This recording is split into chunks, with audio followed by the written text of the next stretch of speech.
આમ ગધેડો ભલે ગમે એવો રહ્યો પણ એને કોઈ દી ધર્માદાનું નથી ખાધું. ગધેડા હારું ગામે ફાળો કર્યો એવો રેકર્ડ નહીં, પછી ગધેડાને ગમાણી નહીં. હા એટલે ઈ ભૂકે ને હા હા હા હા એનામાં નકોરતા હોય કે અમે થોડું ધર્માદાનું ખાઈને બેઠા છે. હા હા અને ઉકેડામાં આળોટી લે એટલે પૂરું થઈ જાય, એને ગોંજરો નહીં ગમાણી નહીં. હા પણ એક મોદ કાઢે વેર લાડવાને ગધેડાને બાપે મારે વેર અલમસ્ત ગધેડો ને બે લાડવા ખવડાવી દો તો ન્યા ન્યા હું આળોટો પેટ પેડા ઉપડી જાય ને. હા હા અને એક ગંગાજીને પાણી નવરાવાય. હા તોય માંદો પડી જાય. એ ઉકેડે આળોટીને ઊભો થાય ત્યાં તો બહાટી બોલે. હા ગધેડાને કોઈ દી ધર્માદાનું ગધેડા કોઈ દી નથી ખાધું. આ લોકો ભલે કે આ ગધેડા જેવો, ગધેડા જેવા કોઈ છે જ નહીં. ગધેડો એવો છે કે સ્વનિર્ભર છે, કોઈ ધર્માદાનું નહીં, કોઈ હરામનું નહીં, અને મસ્ત એને મજા આવે તો જ ગાય. બાકી તમે કાંઈ એને કયો ને ગાય એવું નહીં, એને અંદરથી કોયડું છૂટે ને તો નકર નહીં. તમે કયો ને ભૂકે એ વાતમાં મજા નહીં.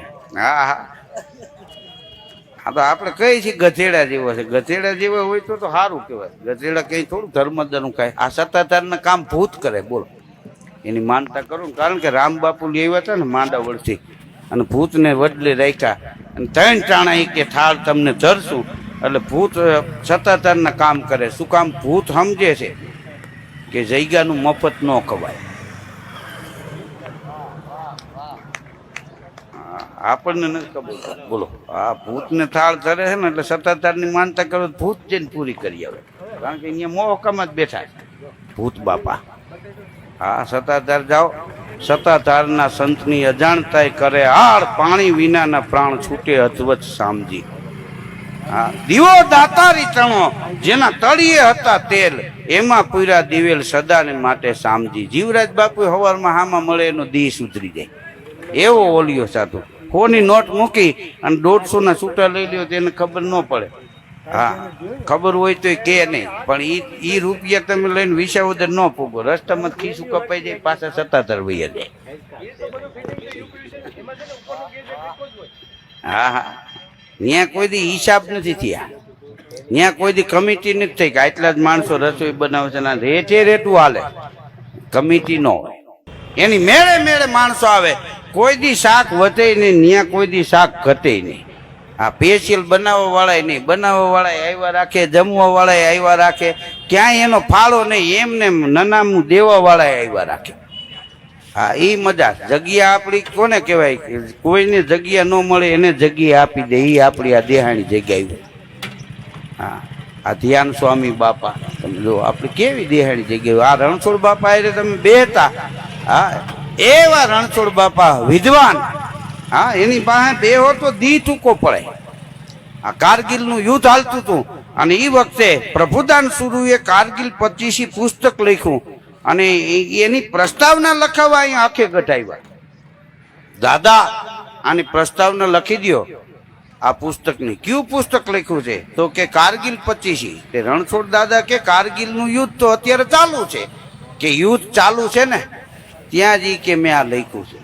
રણછોડ દાદાએ પ્રભુદાનભાઈની પીઠ થાબડી કે વાહ પ્રભુદાન, હવે તું કવિ હાચો. કેમ કે આટલી વસ્તુ દુનિયામાં છુપી ના રહી શકે. કેટલી?